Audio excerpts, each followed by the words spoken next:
तो आज मैं आपको एक अनोखी रहस्यमय कहानी सुनाऊंगी। अगर आप चैनल पर नए हैं तो अभी सब्सक्राइब कर ले, क्योंकि यह मेरा दूसरा नया चैनल है। तथा कहानी पूरा देखे, अंत में एक अनोखा रहस्य छुपा है। धन्यवाद। तो सुनिए। राजस्थान के अरावली पर्वतमाला की गोद में बसा एक छोटा सा गांव था, शिल्पग्राम। ये गांव अपनी पत्थरों की नक्काशी और मूर्तिकला के लिए प्रसिद्ध था। इसी गांव में शौनक नाम का एक युवा और प्रतिभाशाली शिल्पकार रहता था।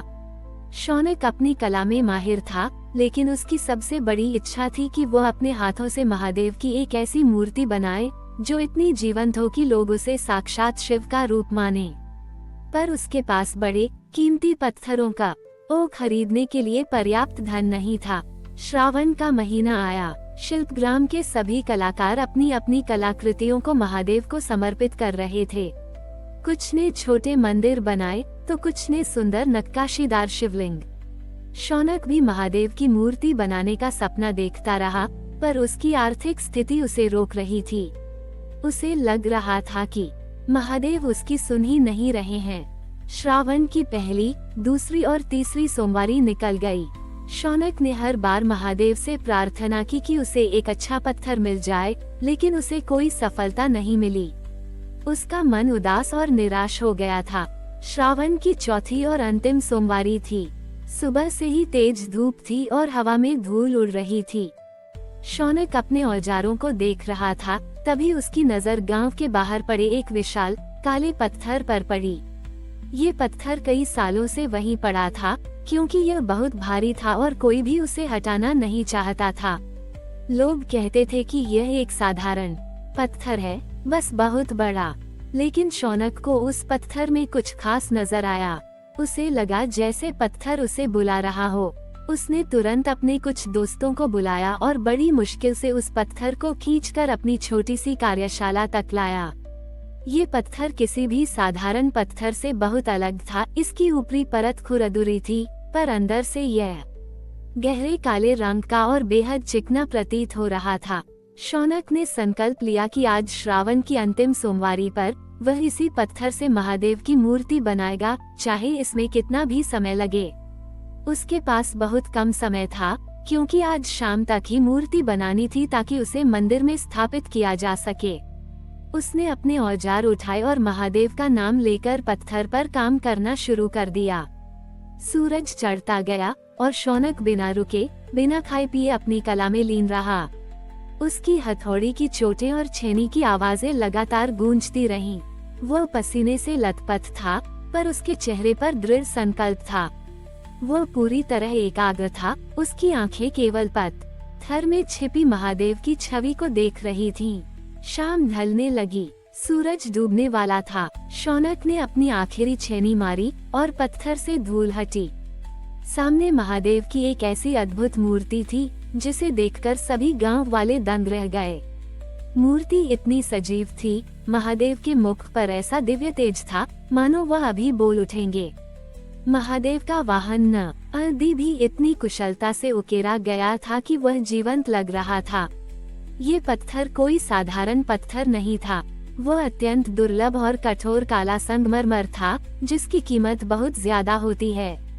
लेकिन शौनक ने उसे एक साधारण पत्थर मानकर पूरी श्रद्धा से तराशा था। शौनक ने उस मूर्ति को उठाकर गांव के मंदिर में ले जाने का निश्चय किया। गांव वाले पहले ही उसकी कला को देखने के लिए इकट्ठा हो चुके थे। जैसे ही वह मूर्ति को लेकर मंदिर के द्वार पर पहुंचा, अचानक आकाश में काले बादल घिर आए और बिजली कड़की। फिर हल्की हल्की बूंदाबांदी शुरू हो गई, मानो महादेव स्वयं अपनी मूर्ति के अभिषेक के लिए आ गए हों। पंडित जी और गांव वालों ने देखा कि मूर्ति से एक अद्भुत आभा निकल रही थी। पंडित जी ने कहा, यह कोई साधारण मूर्ति नहीं, ये स्वयं महादेव का दिया हुआ वरदान है। शौनक, तुम्हारी कला और तुम्हारी निष्ठा ने महादेव को प्रसन्न कर दिया है। उस दिन से शौनक केवल एक शिल्पकार नहीं रहा, बल्कि उसे ईश्वरीय शिल्पकार कहा जाने लगा। उसकी कला की ख्याति दूर दूर तक फैल गई और लोग उससे मूर्तियां बनवाने के लिए आने लगे। उसे कभी धन की कमी महसूस नहीं हुई, क्योंकि उसने ये समझ लिया था कि सच्चा धन तो कला के प्रति समर्पण और महादेव में अटूट विश्वास है। शिल्पग्राम का वह मंदिर और उसमें स्थापित शौनक द्वारा बनाई गई महादेव की मूर्ति आज भी भक्तों की आस्था का केंद्र है।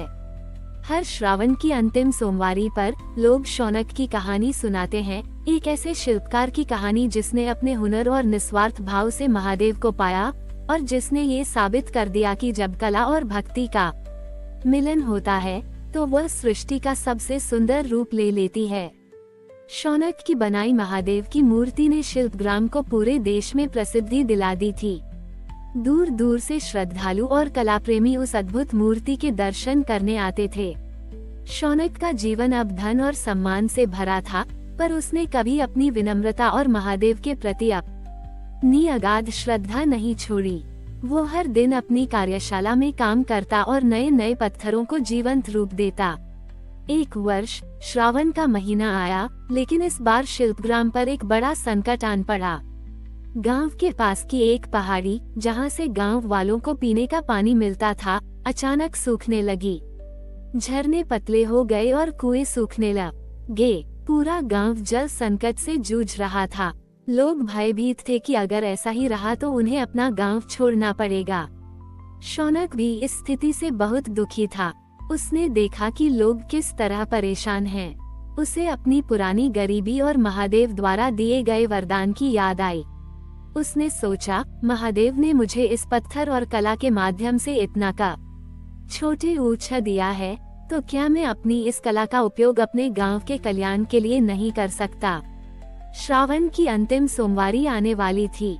शौनक ने गुरुदेव और गांव के मुखिया से अनुमति मांगी। मैं इस बार एक ऐसी कलाकृति बनाना चाहता हूँ जो गांव के जल संकट को दूर कर सके। सभी ने उसे अचंभित होकर देखा। कलाकृति से पानी कैसे आएगा, शौनक? मुखिया ने पूछा। शौनक ने मुस्कुराते हुए कहा, महादेव ने मुझे पत्थरों में जान डालना सिखाया है। मुझे विश्वास है कि वो मार्ग दिखाएंगे। उसने गांव के बाहर उस पहाड़ी पर जाने का फैसला किया जहां से पानी आता था। उसने देखा कि पहाड़ी में कई छोटी छोटी दरारें थीं, जिनसे थोड़ा बहुत पानी रिसकर बर्बाद हो रहा था। शौनक ने संकल्प लिया कि वह इन दरारों को इस तरह से तराशेगा कि पानी एक बड़े मार्ग से नीचे गांव तक पहुंच सके। शौनक ने अपने सबसे अनुभवी शिष्यों को साथ लिया और काम पर लग गया। वह जानता था कि यह काम कितना कठिन था। पहाड़ को तराशना कोई आसान काम न बड़ी यह था। उसने अपनी छेनी और हथौड़ी से पत्थर को इस तरह से काटना शुरू किया कि वह एक प्राकृतिक जलमार्ग बन जाए।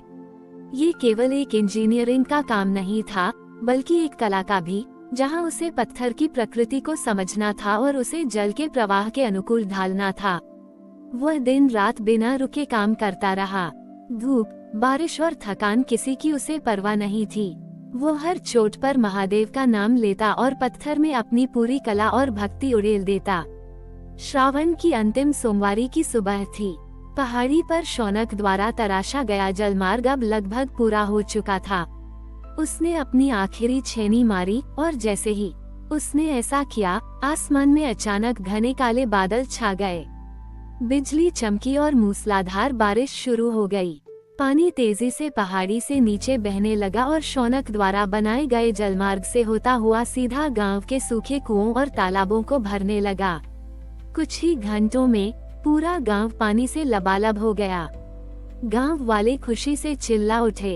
वे दौड़कर पहाड़ी पर गए और देखा कि शौनक अपने औजारों के साथ खड़ा मुस्कुरा रहा था। उस दिन से शौनक को केवल ईश्वरीय शिल्पकार ही नहीं, बल्कि जल के दाता और गांव का रक्षक भी कहा जाने लगा। उसने अपनी कला का उपयोग केवल सुंदरता के लिए नहीं, बल्कि जीवन बचाने के लिए किया था। उसके द्वारा बनाया गया जलमार्ग जब ही शिल्पग्राम को पानी प्रदान करता है और शौनक जलधारा के नाम से जाना जाता है। शौनक ने ये सिद्ध कर दिया कि महादेव की सच्ची भक्ति केवल मूर्तियों में नहीं, बल्कि अपने कौशल का उपयोग दूसरों के कल्याण के लिए करने में है। उसकी कहानी शिल्पग्राम में पीढ़ियों तक सुनाई जाती है, जो ये बताती है कि कैसे एक कलाकार ने अपनी कला से न केवल पत्थरों में जान डाली, बल्कि सूखे हुए जीवन में भी खुशहाली का अमृत भर दिया। हमारी और भी आध्यात्मिक एवं अनोखी कहानियाँ देखने के लिए हमारे चैनल पर जाए तथा धार्मिक एवं पौराणिक अनोखी कहानियाँ हमारे चैनल पर है। कृपया जाके देखें तथा हमारे चैनल को सब्सक्राइब करके रखें और वीडियो लाइक जरूर करें। धन्यवाद।